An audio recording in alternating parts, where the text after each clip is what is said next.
because I refuse to not be first. Do we do enough? Well, I never shut up about it. It must have been about 16, 17. We nicked their guilt rings. Right, the bouncers' guilt rings. This is no good for me. That's the reality. If you want the honest truth, and I see it every day. This is COLM McGuigan for IFL TV, proudly sponsored by Everlast. Frank, what a night in Dublin. Some will say the party was spoiled. What did you make of that tonight?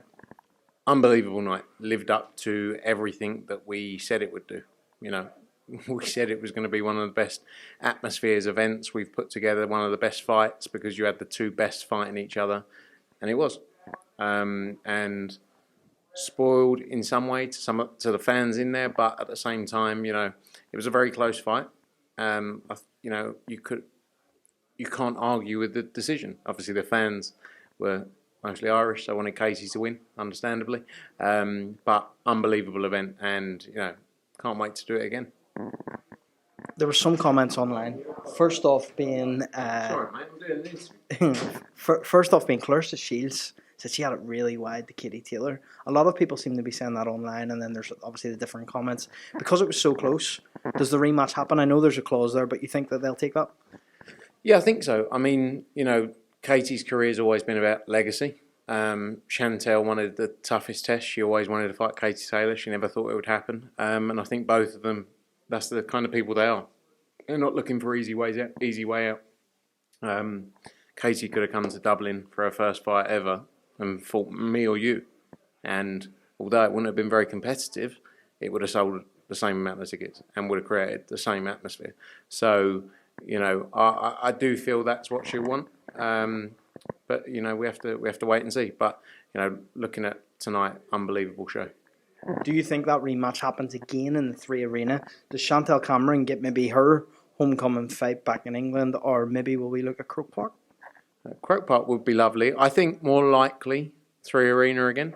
But you know, let's see. Early days. Croke Park would be good though, wouldn't it? Is it possible though, Croke Park, or do you think that it's maybe out of reach for Matchroom? I think it's unlikely, judging by the discussions we had previously. Doesn't mean there's other stadiums aren't possible, but we have to wait and see. You know, let's see how things play out. I do think, yeah, unfortunately, Croke Park's probably unlikely, but doesn't mean again other stadiums couldn't work. Gary Cully, I don't know where to start with this one because it was just out of nowhere. Jose Felix came. He told Eddie he was going to knock out Gary Cully. He told everyone. He was walking around the hotel telling me. He actually called me on Tuesday and said he lost his pads, and I felt an allegiance to Gary Cully, not to help him. And I said, like, I have to help this guy. He's messaging me, asking where does he get pads. He lost them in his case. That's how, you know, this guy comes from Mexico, from nothing. Mauricio Lara, like, in terms of his tenacity tonight, he now signs a deal with Matchroom. What do you do in this situation with him, first of all, Jose Felix? He said to me on multiple times, I'm really sorry, I'm really sorry, I'm really sorry. And I was like, about what? Because he never finished but he just kept on saying that to me. Look, it's a shame because this was Gary Cully's night. You know, you look at the atmosphere when Gary Cully walked out. This was his moment to step on and become that headline star, and, you know, multiple events here at the 3. It doesn't mean it's a blip. You know, there's many fighters have been in this position. He has to go away now. He has to work his way back up. All that matters is that he's healthy and safe, and he is. He went off to hospital and he's okay. You know, the guys have spoken to him. Yeah, it's a real shame. You know, I think on Felix, he caused the upset that he said he would. Many people didn't expect it, and you know, he's got some big opportunities now. You know, and fair play to him because he came over and he delivered like he said he would. Another one of these Mexicans, Lopez, Lara. Now Felix, who do you match him with next? Do you maybe look at that rematch? Do you think maybe that rematch isn't something that you'll be looking to do? No, I think we have to see what Gary wants to do. Does he want to go up in weight? You know, that could be. He's a big guy, 6'2", 6'3", something like that.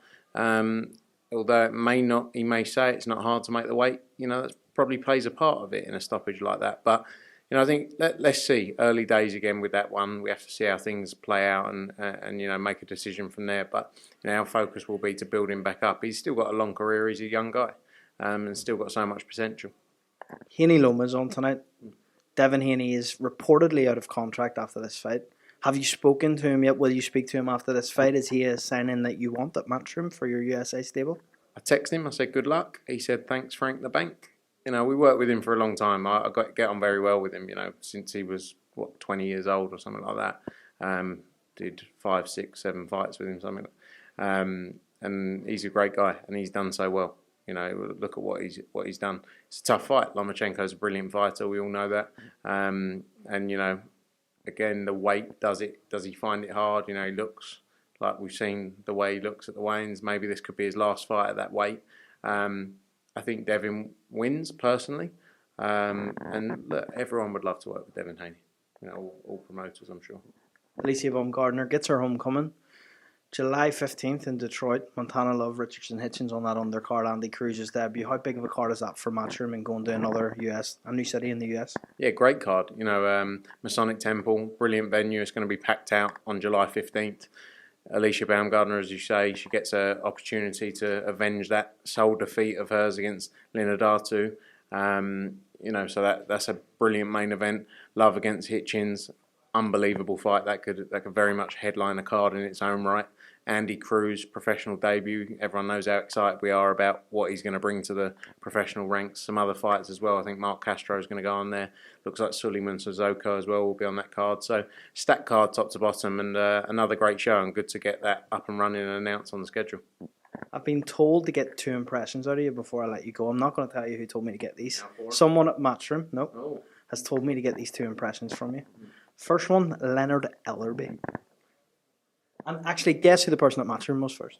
Guy or girl? Guy. Under 30 or over 30? No, you're asking too many questions. Can you just tell me who it is? No. Jamie Ward. Negative. Ellerby. Leonard Ellerby told you to. Cool. No one knows shit about... No, that's fuck. See, I'm shit at accents. You're a twat because you know that I'm bad at accents. And you... Come on, Leonard Ellerby, go. Eddie Hearn ain't got no fighters. He ain't got no fighters. He got nothing.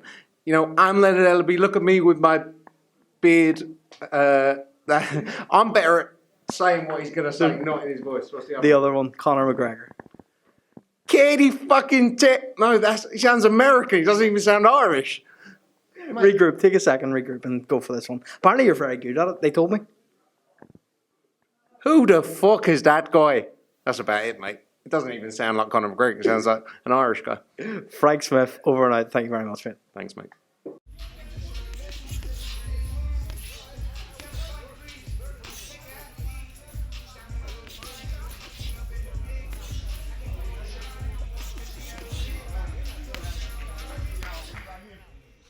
Because I refuse to not be first. Do we do enough? Well, I never shut up about it. It must have been about 17, 16, 17. We nicked their guilt rings. Right, the bouncer's guilt rings. This is no good for me. That's the reality. If you want the honest truth, and I see it every day,